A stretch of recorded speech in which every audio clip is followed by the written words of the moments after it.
오늘 12월 27일 새날을 주신 하나님께 감사드립니다. 솔로몬은 하나님께 지혜를 구했습니다. 나라와 백성을 잘 다스릴 수 있는 지혜를 구한 솔로몬 왕에게 하나님께서는 보너스로 부와 귀와 장수의 복도 주셨습니다. 여러분, 우리도 지혜를 구해야 합니다. 지혜는 다른 게 아닙니다. 다 같이 하나님의 말씀을 듣는 마음. 하나님의 말씀을 듣는 마음이 그게 바로 지혜의 시작입니다. 즉, 지혜는 어디에서 얻을 수 있다고요? 말씀에서 얻는 것입니다. 이 성경책은 지혜의 보고입니다. 지혜의 광산입니다. 지혜의 노다지가 바로 성경책입니다. 말씀을 들어야 지혜를 얻습니다. 말씀을 사랑하면 지혜가 점점 자라나게 됩니다. 지혜는요, IQ나 학벌에서 얻는 것이 아닙니다. 말씀을 좋아하고 말씀을 사랑하고 즐거워하는 사람은 누구든지 지혜를 얻고 지혜를 소유하고 지혜의 열매를 풍성히 누릴 수가 있습니다. 특별히 새벽 시간은 우리의 마음이 깨끗합니다. 온갖 세상의 염려와 근심으로부터 잠시 벗어난 시간입니다. 하나님 말씀에 오로지 마음을 열고 집중할 수 있는 시간입니다. 이 새벽 시간 하나님 말씀의 광산에서 지혜를 캐내어 여러분의 마음의 광주리에 날마다 풍성히 담아가시기를 주의 이름으로 간절히 소망합니다. 지혜는요, 나라와 가정도 구하는 것입니다. 그만큼 지혜의 힘이 놀랍고 위대합니다. 다윗이 사울에게 쫓겨서 도망 다니지 않았습니까? 한 번은 이런 일이 있었습니다. 다윗의 일행이 무려 400명 이상이었습니다. 그런데 산 쪽에 쫓기면서 살다 보니까 먹을 게 흔하지 않잖아요. 산에 무슨 먹을 게 많겠습니까? 그런데 한 시골 사람, 나발이라고 하는 사람이 양털 깎는 축제를 벌였습니다. 양털을 깎는다 하면은 술도 많고 고기도 많고 음식이 많습니다. 그래서 축제가 되는 거거든요. 그러니까 다윗이 자기 부하를 보내서 나발한테 우리에게 술과 고기를 좀 주시오. 떡도 좀 주시오. 이렇게 부탁을 했단 말입니다. 그랬더니 이 나발이라고 하는 사람이 막말을 했습니다.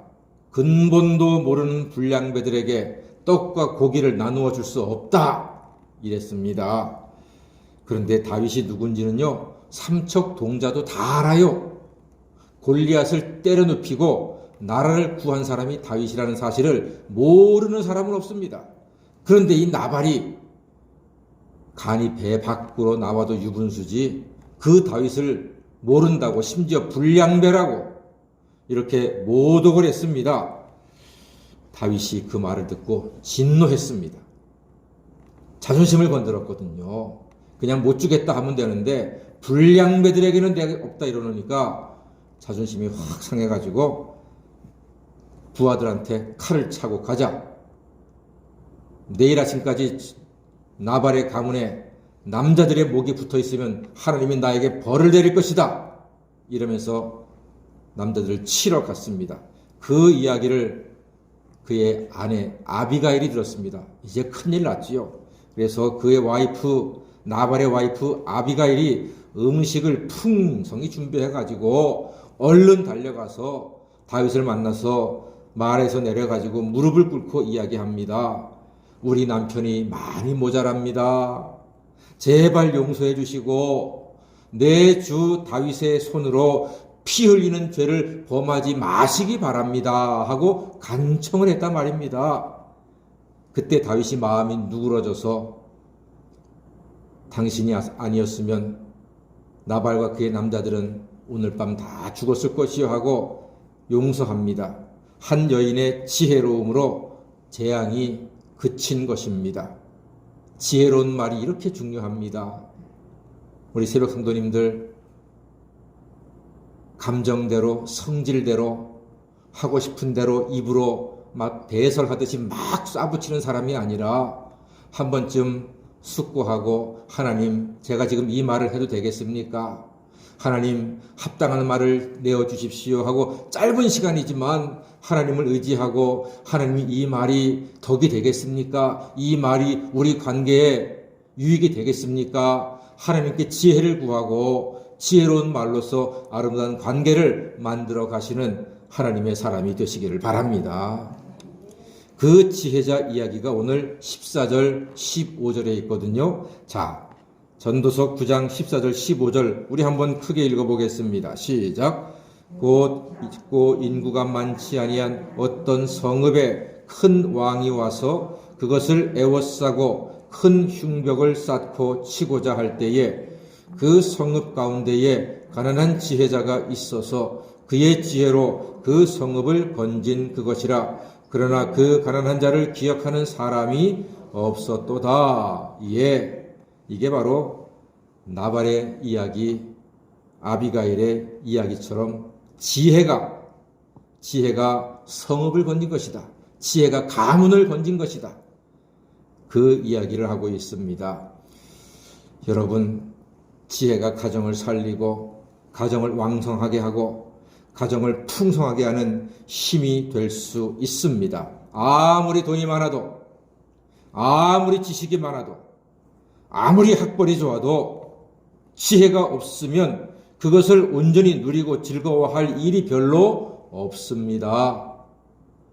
우리 다 같이 뭐 그렇게 학벌이 뛰어난 거 아니잖아요. 우리가 뭐 유학 갔다 왔습니까? 뭐 대학 박사학위가 우리가 뭐 있을 수도 있겠습니다만 흔치 않잖아요. 우리가 뭐 재벌급의 재산이 있습니까? 남들이 우리 앞에 와서 무릎을 꿇고 벌벌 떠옵니까? 우리 그런 사람들 아니잖아요. 그러나 하나님의 지혜가 우리에게 있을 때 우리에게 주어진 인생을 즐거워하며 기뻐하며 하나님을 경외하며 예배하며 은혜롭고 복된 삶을 살 수 있습니다. 16절 말씀 보니까요, 다 같이 지혜가 힘보다 낫다.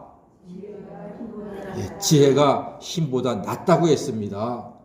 힘이 아무리 세도 지혜 있는 사람을 당하지 못하는 거예요. 또 18절에 보니까 다 같이 지혜가 무기보다 낫다. 그래요, 지혜가 무기보다 나아요. 왜요? 지혜는 누가 주시기 때문에? 하나님이 주시는 것이기 때문에. 하나님이 주시는 지혜를 가진 사람이 세상에 힘센 사람보다, 무기가 무서운 사람보다 낫다고 했습니다. 유비가 삼국을 통일할 수 있었던 것은 제갈공명의 지혜가 있었기 때문입니다. 이런 말 들어보셨죠? 죽은 공명이 산 중달을 이긴다 그랬습니다. 지혜가 그만큼 중요하다는 말입니다. 우리가 온전한 삶을 누리려면 지혜가 있어야 합니다. 성경이 지혜의 노다지가 널려있는 하나님의 축복의 선물입니다. 성경이 그렇게 중요합니다. 디모데후서 3장 16절 17절 말씀에 모든 성경은 하나님의 감동으로 된 것으로 교훈과 책망과 바르게 함과 의로 교육하기에 유익하니 이는 하나님의 사람으로 온전케 하며 모든 선한 일을 행하기에 온전케 하려 행함인 줄 알미라 그랬습니다. 하나님 말씀이 우리에게 그런 소망이 되고 힘이 됩니다. 우리를 살리고 온전케 하는 지혜의 말씀에 여러분의 힘이 있고 소망이 있고 여러분의 행복과 삶의 풍성한 은혜가 있게 될 줄로 믿습니다.